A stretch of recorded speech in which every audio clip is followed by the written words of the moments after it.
Welcome back to the Game Collection. Last time, I talked about Dragon Warrior, the NES classic that arguably launched the Japanese RPG genre. Today, I'll be taking a look at Enix's attempt to refine upon the series in the game's sequel. I am SuperDerek, and this is Dragon Warrior 2.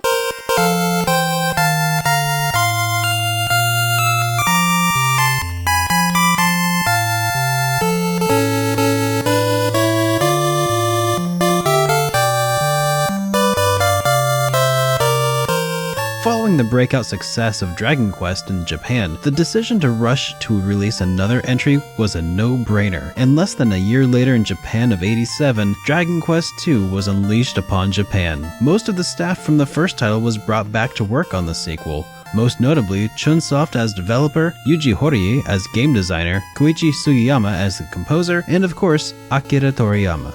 Dragon Warrior 2 is a true sequel to Dragon Warrior, taking place in the same world 100 years after the events of the first title. An evil wizard named Hargen, seeking to summon a demon to destroy the world, sets the game into motion with the destruction of Moonbrook Castle. A wounded soldier valiantly escapes to deliver news of the attack to the kingdom of Middenhall, only to succumb to his wounds shortly after completing his mission. With this news, our hero, the Prince of Middenhall and descendants of SuperDerek, take up arms to bring the fight to Hargen. The story of Dragon Warrior 2 is only slightly less formulaic than its predecessor, and for the vast majority of the game, I had actually completely lost sight of my overall goal of finding and defeating Hargen, focusing rather on grinding or trying to follow the threads of plot to move the game forward.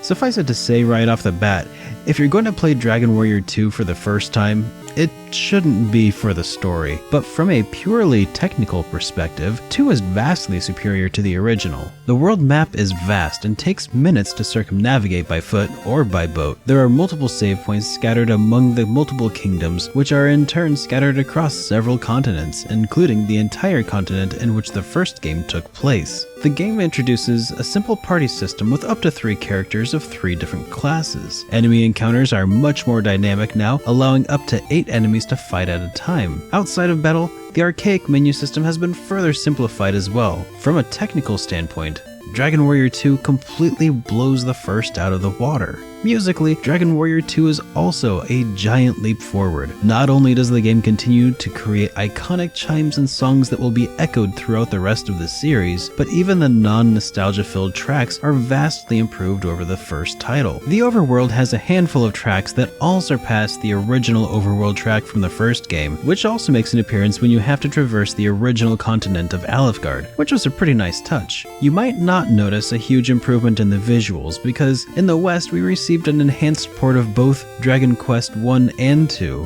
which often used the same assets. However, there are noticeable improvements in the enemy designs, of which there are many. And again, many enemies established here would go on to become series staples.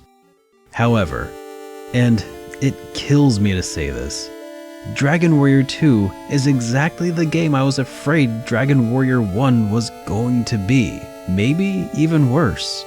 Most times the game gives you only the vaguest of hints pointing you to your next objective, if even that. Without a guide of some sort, you'll be left scratching your head for hours or even days. In all honesty, the world map is needlessly large and sparsely populated, and some of the towns don't have save points or healers to revive your party members. Dragon Warrior 2 introduced a lot of tedium and what feels like filler that the original game didn't suffer from. But worst of all, Dragon Warrior 2 has one critical flaw that completely killed any of the fun that this game had left to offer.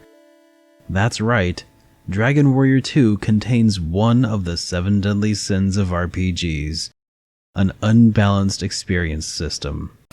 It's really too bad too, because the problem didn't rear its ugly head until the final bit of the game. The game was grindy from the start, sure, and honestly, that's pretty forgivable. Grinding can even be cathartic, but towards the end of the game, when it takes 10 to 20,000 experience points to reach the next level, it ought to be self-evident that enemies need to yield more than 40 experience points a pop. Enemies in the next dungeon could kill me without breaking a sweat, and the highest yielding enemies I could find were awful for two reasons. Not only would it take hours of grinding just to hit one more level for a smattering of stat increases, but these enemies also like to spam sleep spells while dodging physical and magical attacks, which further slowed the process down, much to my chagrin. I had to dedicate an entire 8-hour play session exclusively to grinding, and by the end of it, I still wasn't done.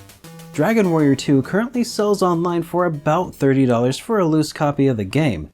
There were no Nintendo Power giveaways for this one, and because of that, it's a lot harder to come across. And for a price tag like that, it's kinda hard to recommend this game to anybody but fans of the series and maybe collectors who would probably value the game purely for its historic value. But for everybody else, I'd say skip it. It's a bit of a mixed bag, but it has shown me a lot of potential that's got me really excited to see how they would further refine upon the series in its next installment.